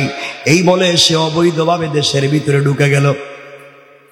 দেশের ভিতরে ঢুকে যাওয়ার পরে সে ডান বাম চিনে না, রাস্তাঘাট চিনে না, কাফেরদের হাতে ধরা পড়ে গিয়েছে। ধরা পড়ে যাওয়ার পরে বুঝতে পেরেছে, গভীর রজনীতে হাত উঠাইয়া সারেন্ডার হয়ে গিয়েছে। তারা বলতে, সারেন্ডার হও। কে তুমি? হাফিজ গোল সারেন্ডার হয়ে গিয়েছে, ধরা পড়ে গেল। তারা ক্যাম্পের ভিতরে নিয়ে গেল, ডাক দিয়ে বলছে, কে তুমি, পরিচয় কি? আমি একজন মুসলমান, আমার বক্ষে রয়েছে আমার আল্লাহর 30 পারা কোরআন।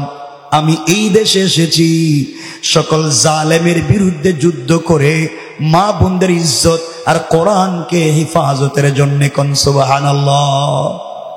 তারা ডাক দিয়ে বলছে, তোমার নাম কি? আমার নাম গোল মোহাম্মদ। তুমি কি বুঝতে পেরেছো আমাদের হাতে বন্দী, কিছুক্ষণ পরে তোমাকে মেরে ফেলবো, আর তুমি নাকি বলছো তুমি বেঁচে যাবে, তুমি নাকি যুদ্ধ করবে? আফসোস।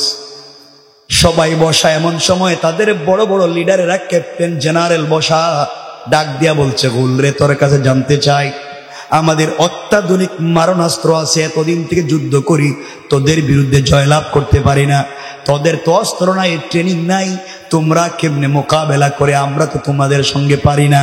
হাফেজ গোল মোহাম্মদ বুঝতে পেরেছে আর বাঁচবো না, মরে যাব। ডাক দিয়া বলছে, যেই অস্ত্রের কারণে তোমরা আমাদের সঙ্গে মোকাবেলা করে পারো না, সেই অত্যাধুনিক অস্ত্রটা আমার সাথে আছে। আল্লাহু আকবার বলেন। এরা মনে করছে তাইলে এর ফ্যাকেটে বোমা আছে, মনে হুজুর তো দেখতেছি লম্বা জুব্বা, তো বোমা আছে মনে হয়, দেখলেই তো মনে ওইটা। এরা তো একবারে বোমার মেশিন যা আছে সব লাগাই রেখে দিছে বডিতে, কোন জায়গায় কি আছে কিচ্ছু নাই। খুঁজতে খুঁজতে দেখে পকেটে একটা লাকড়ির টুকরা। কি পাইছে? মানে মেসোয়াক। কি পাইছে? মেসোয়াক। এই তুই না বললে তোর কাছে এই আছে সেই আছে, এখন তো কিছুই পাইতেছি না। কিচ্ছু না। এটা কি? কইটা হাত দিছেন কেমনে? এটাই তো এই বোমা। আল্লাহু আকবার বলেন না। এরা মনে করছে হয়তো বানিয়ে রাখছে, ফালাইয়া দিছে। দূরে গিয়া তারা সব অস্ত্র নিয়ে রেডি, যদি এটা বোম ফুটে তাহলে তো বাঁচতে। চিন্তা করেন, এদের ভিতরে ইমান না থাকলে, খালিদ ইবনে ওলীদ যে বলতেন, যাদের ভিতরে ইমান নেই এদেরকে মৃত মনে করি। দেখেন এর একটা লাকড়ির টুকরা মেসওয়াকরে কত ভয় পায়, কারণ যারে ভয় পায় তার ভিতরে আছে আল্লাহর ভয়। ঠিক কিনা বলেন? গোলকে সবাই বাঁধছে হাত পা, মিসওয়াকটারে দূরে ফালায় রাখছে। ওদের একবার উপর থেকে কমান্ডিং আসছে, এই যুবকটাকে মাইরে ফালাইও না, এর কাছ থেকে তথ্য নেও কেমনে কেমনে তারা অস্ত্র বানায়। সবাই বলছে, শোনো গোল, তোমাকে আমরা ছেড়ে দিব, তুমি শুধু যদি তোমার যে অস্ত্র আছে বললা তোমার কাছে, এইটা দিয়ে যদি এই যে আমাদের 350টা ট্যাঙ্ক রাখা, একটা ট্যাঙ্ক ধ্বংস করতে পারো, তাহলে তোমার ছেড়ে দিই। ঠিক আছে, আমার একটু পানি দেন। ও পানি দিয়ে কি করবে? কই তো বোমা বানাবো। পানি দিয়ে আবার কি বোমা বানাইব? পানি দেন আর ওই লাকড়ির টুকরাটা দেন, দেখেন আপনারা কেমনে বানাই। এরা তো আশ্চর্য, লাকড়ির টুকরা দিয়ে আর পানি দিয়ে কি এর বোমা বানাবো? ওরা সবাই দূরে দাঁড়িয়ে আছে, ওরা হাতে পানি দিয়েছে। হাফেজ গোল মোহাম্মদ পানি নিয়ে মেসওয়াক করেছে, সুন্নত মোতাবেক মেসওয়াক করেছে, ওযু করেছে। এরা দেখলো, বললো বোমা বানাবে, কোন দিকে হাত পাও ধোয়। ব্যাপার কি? হাত পাও ধৌত করে মেসওয়াক মুখের মধ্যে মেসওয়াক করে 2 রাকাত সালাতে দাঁড়িয়ে গিয়েছে। কারণ আল্লাহ রাব্বুল ইজ্জত ওয়াল জালাল বলেছেন, ওয়াস্তাইনু বিস-সাবরি ওয়াস-সালাহ, ধৈর্য ধারণ করো, সাহায্য চাও সবরের মাধ্যমে, সালাতের মাধ্যমে। আর আমরা সালাতে গিয়া দোয়া করি না, নামাজের সালাম ফিরাইয়া দোয়া করি। আল্লাহ এটা আল্লাহকে ঘটনা কি? আল্লাহ বলছেন নামাজে দোয়া করো, ওয়াস্তাইনু বিস-সাবরি ওয়াস-সালাহ। তোমরা নামাজে এসে চাও, হে নামাজের পরে চায়। যাক, এটা আরেক আলোচনা, ওদিকে যাই না। আমার বান্দাগান, হাফিজ গোল মোহাম্মদ সিজদায় পড়ে গিয়েছে, চিৎকার করে ডাক দিয়া বলেছে, আল্লাহ, আমি হাফিজ গোল মোহাম্মদ, আমি একজন মুসলমান, আমার বক্ষে রয়েছে তোমার 30 পারা আল কোরআন। আয় আল্লাহ, আমি তো এই দেশে এসেছি শুধু মুসলিম মা বোনদের ইজ্জত হেফাজতের জন্য, তোমার কোরআনকে বিজয় করবার জন্য। আয় আল্লাহ, আমি ধরা পড়ে গিয়েছি, ওরা আমাকে মেরে ফেলবে, বাঁচবার কোনো পথ নাই, পদ্ধতি নাই, যে কোনো সময় মেরে ফেলতে পারে। আয় আল্লাহ, আমাকে যদি মেরে ফেলে আমারে যায় আসে না, আমাকে হত্যা করে যদি কুকুরকে খাইতে দে টুকরা টুকরা করে যায় আসে না। কিন্তু আমি তাদেরকে বলেছি তাদের একটা ট্যাঙ্ক ধ্বংস করব। আয় আল্লাহ, আমার কাছে কিছুই নাই, এই জন্য সালাতে দাঁড়িয়ে গেলাম, নামাজের ভিতরে তোমার কাছে চাইলাম। রব এই বিপদে তুমি সাহায্য করো তোমার গোলামকে। আয় আল্লাহ, আমি যদি এখানে না আসতাম হয়তো দুনিয়ার আনন্দ উল্লাস উদযাপন করতে পারতাম। একমাত্র তোমাকে ভালোবেসে এখানে এসেছি কোরআন হিফাজতের জন্য। আয় আল্লাহ, তুমি কি পারো না এমন একজন ইসলামী আন্দোলনের কর্মী, কোরআনের হাফেজকে হিফাজত করতে কি পারো না? কোরআনের হাজার হাজার মুজিজা আছে আল্লাহ, একটা মুজিজা দেখাইয়া দাও। হাজার হাজার কারামত আছে, একটা দৃশ্য দেখাইয়া দাও। আল্লাহ যে ভাবি হোক, তাদের একটা ট্যাঙ্ক ধ্বংস করাইয়া দাও। আমাকে হত্যা করলে আমার যায় আসে না, আমি যদি একটা ট্যাঙ্ক ধ্বংস করতে না পারি, ওরা বলবে কোরআনের পাওয়ার নাই, মুসলমানরা শুধু বড় বড় কথা বলে, ওদের বাস্তবে কিচ্ছু করার ক্ষমতা নাই। আয় আল্লাহ তাআলা, তুমি আমাকে একটু শক্তি দাও। এইভাবে নামাজ শেষ করে সালাম ফিরাবার আগে ডাক দিয়া বলছি, আল্লাহ তুমি তো কলিজার টুকরা হাবিবকে হিজরতের সময় তুমিও তো কঙ্কর দিয়া তাকে বলছিলে তুমি কঙ্কর নিক্ষেপ করো, তিনি তো করছিলেন, তাকে বাঁচাইছিলেন। আল্লাহ, আমিও জমিন থেকে কিছু মাটি নিলাম, তিলাওয়াত করে ফু দিলাম। আয় আল্লাহ, তুমি ওগুলার মাধ্যমে আমাকে বাঁচাইয়া দাও। কসম রব্বে পাকের জাতির এই কথা বলে বিসমিল্লাহি আল্লাহু আকবার, লা ইলাহা ইল্লাল্লাহু মুহাম্মাদুর রাসূলুল্লাহ পড়ে বালির মধ্যে ফুঁক দিয়া বালিগুলো আল্লাহু আকবার বলে যখন নিক্ষেপ করেছে, নিক্ষেপ করতে দেরি হয়েছে।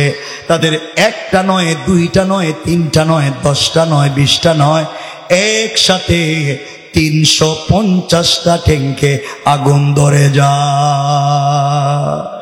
আল্লাহু আকবার।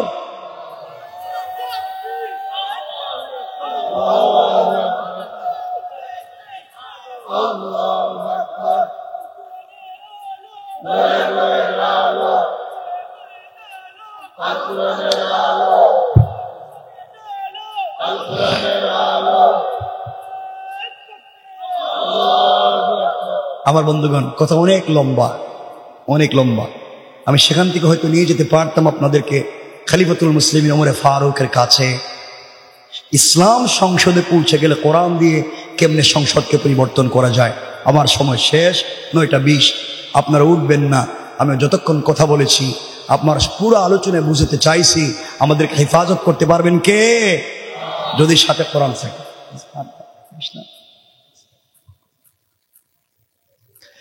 কথাগুলা দিল দিয়া শুনেন, সংক্ষেপ করে দিচ্ছে, মনোযোগ দিয়ে শুনে মুসলমান। এবারকার কথা পরিবর্তন নিয়ে আসবে আমাদের জিন্দেগিতে। কোরআন যদি সঙ্গে থাকে কেমনি আমরা বেঁচে যাব? আল্লাহ রাসূল সাল্লাল্লাহু আলাইহি ওয়াসাল্লাম দুনিয়ার জমিন থেকে বিদায় নিয়ে চলে গেলেন। সিদ্দিকে আকবর খলিফা, কথাগুলা শুনেন কি বলতে চাই। সিদ্দিকে আকবর মদিনা নামক রাষ্ট্রের খলিফা নতুন কয়েকদিন হয়েছে। আমার বন্ধুগণ, এমন সময়ে একদিন ফজরের সালাত পড়ে সকল বসেছেন। এই রাষ্ট্রের খলিফা হলেন সিদ্দিকে আকবর, এই রাষ্ট্রের চিফ জাস্টিস, প্রধান বিচারপতি হযরত ওমর, এই রাষ্ট্রের প্রধান উপদেষ্টা পরামর্শদাতা হযরত আলী, হযরত ওসমান, সকলেই মসজিদের ভিতরে বসা। এমন সময় ওসমান দাঁড়িয়ে গিয়েছেন, ডাক কথাগুলো দিল দিয়ে শুনো কি বুঝাতে চাই। ডাক দিয়ে বলছেন, খলিফাতুল মুসলিমিন আবু বকর, আপনার কাছে জানতে চাই এই রাষ্ট্র আপনি কি দিয়ে চালান? সিদ্দিকে আকবর বলছেন, কেন ওসমান, এই রাষ্ট্র তো কোরআন দিয়ে চালাই।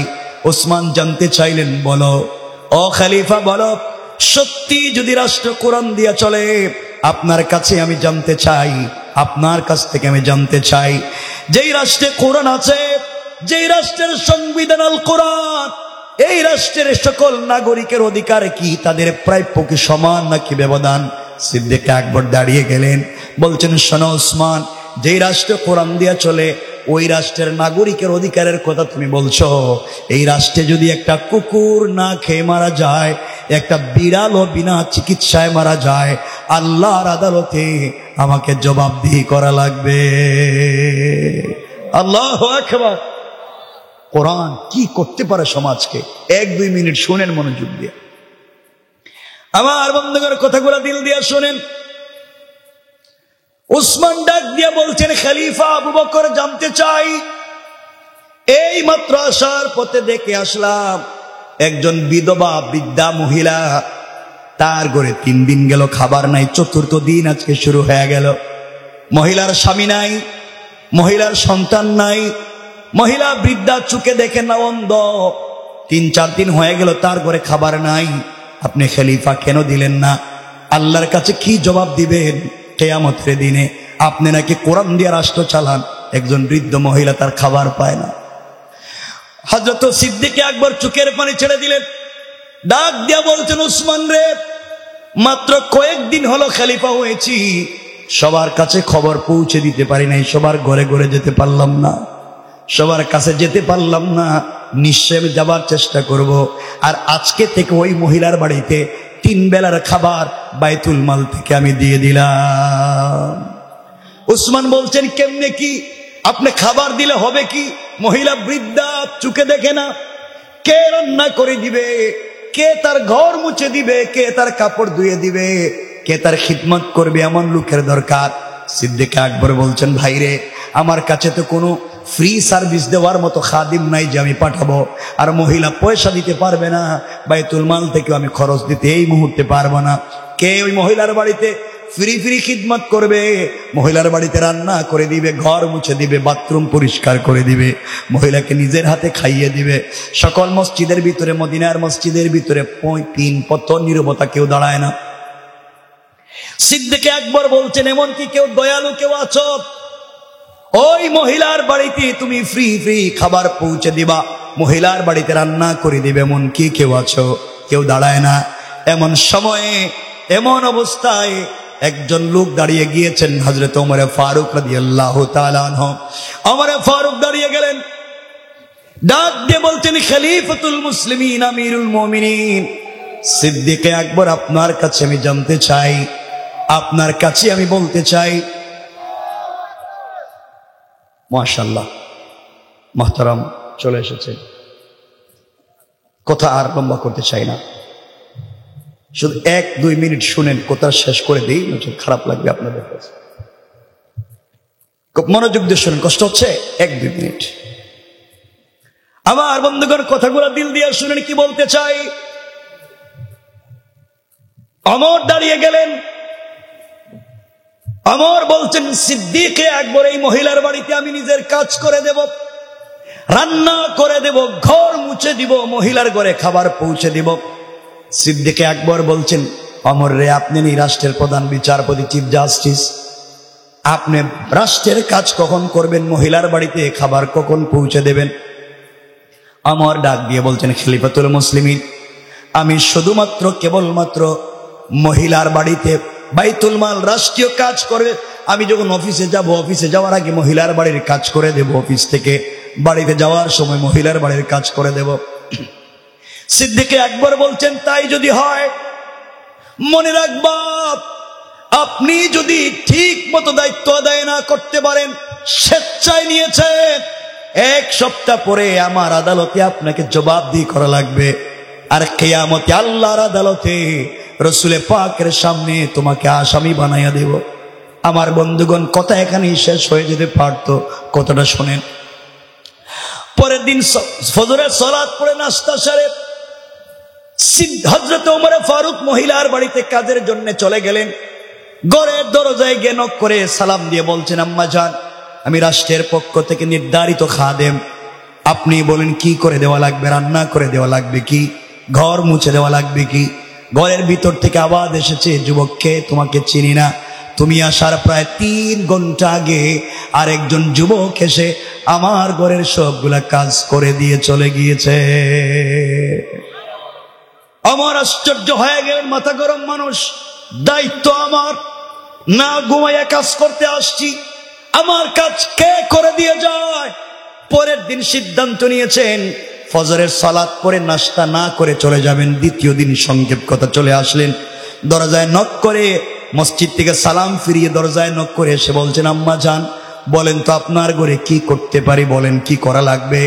ঘরের ভিতর থেকে মহিলা জবাব দিচ্ছেন, বাবারে, আজও তুমি আসার প্রায় 2 ঘন্টা আগে আর একজন যুবক এসে আমার ঘরের সবগুলা কাজ করে দিয়া, আমার কাপড়গুলা ধুইয়ে দিয়া, আমার ঘরটাকে ঝাড়ু দিয়া চলে গিয়েছে।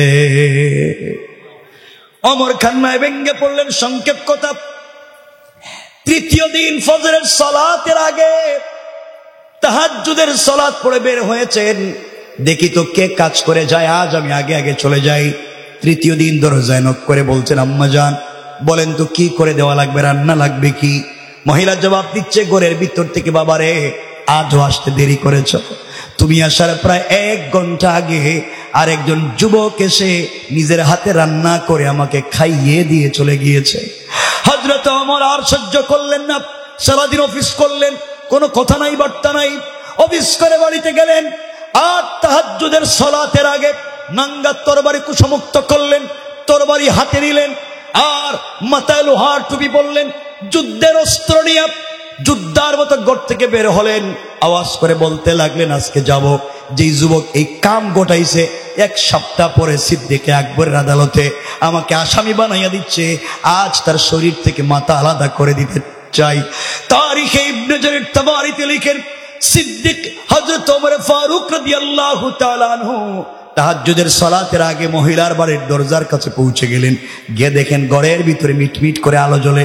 বুঝতে পারলেন খবর ধরা পড়ছে, আজ ঘরের ভিতরে আছে, এখনো যাইতে পারে নাই। ঝোপঝাড়ের মধ্যে দাঁড়িয়ে আছেন তরবারি হাতে নিয়ে। কিছুক্ষণ পরে একজন গোলাম এই ঘর থেকে আস্তে আস্তে মিটমিট পা দিয়ে বের হয়ে চলে যায়। ওমর দাঁড়িয়ে চিৎকার করে গর্জন দিয়ে বলছেন, কে যুবক, তুমি দাঁড়িয়ে যাও। আমি ওমর বলছি, আমার হাতে নাঙ্গা তরবারি, 1 কূপে শরীর থেকে মাথা আলাদা হয়ে যাবে, দাঁড়িয়ে যাও। কেন তুমি এই দুর্ঘটনা ঘটাইলা, দাঁড়িয়ে যাও। ওমরের চিৎকার শুনে তিনি হাত উঠে সারেন্ডার হয়ে গেলেন। ওমর আস্তে আস্তে করে কাছাকাছি পৌঁছে গেলেন। সামনে গিয়ে চেহারার দিকে তাকাইয়া কাঁপতে লাগলেন। ওমরের মতো জওয়ান কাঁপতে লাগলেন, হাউমাউ করে কাঁপতে লাগলেন। হাত থেকে তরবারি ফেলে দিলেন। তাকাইয়া দেখে তার সামনে সারেন্ডার হয়ে উপরের দিকে হাত উঠাইয়া যিনি দাঁড়িয়ে আছে, তিনি আর কেউ না, তিনি হলেন এই রাষ্ট্রের খলিফা হযরতে আবু বকর। আল্লাহু আকবার। কোরআন রাষ্ট্রে গেলে কি পরিবর্তন আসতে পারে, কি হতে পারে। হযরত ওমর জয়া ধরলেন, চোখের পানি ছাড়লেন, ডাক দিয়ে বলেন, ভাইরে তুমি এই রাষ্ট্রের খলিফা, দায়িত্ব আমাকে দিয়েছ, তুমি কেন আজকে সেই কাজ করে দিয়ে যাও, আমাকে বলো। সিদ্দিক আকবর চোখের পানি ছেড়ে দিলেন, ডাক দিয়ে বলছেন, ভাইরে তোমার আগে আল্লাহ আমাকে খলিফা বানাইছে, এর অর্থ তোমার আগে আমাকে আল্লাহর আদালতে হিসাব দেওয়া লাগবে। এই জবাবদিহিতার ভয় যখন আমার ভিতরে ঢুকে যায়, আমি রাত্রবেলা বিছানায় পিঠ লাগাইয়া ঘুমাতে পারি না। এই জন্য তোমাকে দায়িত্ব দেওয়ার পরেও আমি নিজের হাতে দায়িত্ব আদায় করতে চাই, যেন আল্লাহর আদালতে আমি আসামি না হতে পারি। ওমর তাকাইয়া দেখে পায়ে জুতা নাই। জিজ্ঞাসা করে, খলিফা আপনি মদিনার রাষ্ট্রের প্রেসিডেন্ট, পায়ে জুতা নাই কেন? হযরত সিদ্দিক আকবর চোখের পানি ছেড়ে বলছেন, ভাইরে আমি রাষ্ট্রের খলিফা হতে পারি, কিন্তু চামড়ার জুতা পরবার মতো পয়সা নাই। আর আমাদের দেশের চোর বদমাইশ আর ডাকাতেরা কোটি কোটি টাকা একবারে কর্মী লেভেল থেকেও বিদেশে পাচার করে দিয়েছে। ওমর বলছেন, কেন নাই, কেন পরেন না? সিদ্দিক আকবর বলছি, আমার তো চামড়ার জুতা নাই, খড়মের কাঠের একটা জুতা আছে। মদিনার পাথরের রাস্তায় যদি কাঠের জুতা পরে হাঁটি, খটখট আওয়াজ হবে। যেই মানুষের নামাজে আছে তাদের ডিস্টার্ব হবে, যারা ঘুমিয়ে আছে তাদের কষ্ট হবে। আমি এই রাষ্ট্রের খাদিম কাউকে কষ্ট দিতে চাই না, এই জন্যে পায়ে জুতা স্যান্ডেল দেই না। আল্লাহু আকবার। কোরআন মানুষকে কেমনে পরিবর্তন করতে পারে। সুতরাং আসুন সকলে মিলে এই কোরআনকে বুকে ধারণ করব, রাষ্ট্রের সকল জায়গায় পৌঁছে দেবার জন্য সকলে মিলে সম্মিলিতভাবে চেষ্টা করব। আল্লাহ তাআলা আমাদের সবাইকে কবুল করুক। সুবহান রাব্বিকা রাব্বিল ইজ্জাতি আম্মা ইয়াসিফুন ওয়া সালামুন আলাল মুরসালিন ওয়ালহামদুলিল্লাহি রাব্বিল আলামিন।